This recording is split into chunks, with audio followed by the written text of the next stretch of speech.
kilichofanyika pale bustanini Edeni kimsingi kikahesabu ya kwamba dhambi imeingia, sio kitendo cha kula tunda peke yake, ila ilitangulia roho ya kutilia mashaka uhalali wa Mungu kuwa muumbaji na mmiliki. Na hiyo ndio tunaita uhaini, kitendo cha kutokutambua serikali ya Mungu, kitendo cha kutokumtambua Mungu kama muumbaji, kitendo cha kutomtambua Mungu kama mmiliki.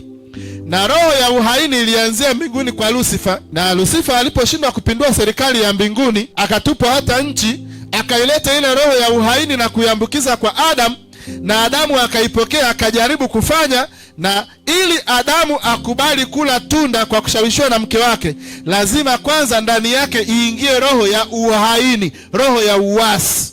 Na kwa sababu adhabu pekee inayomstahiki muasi au mtu haini ni kifo, ndiyo maana mshahara wa dhambi ni nini? Ni mauti.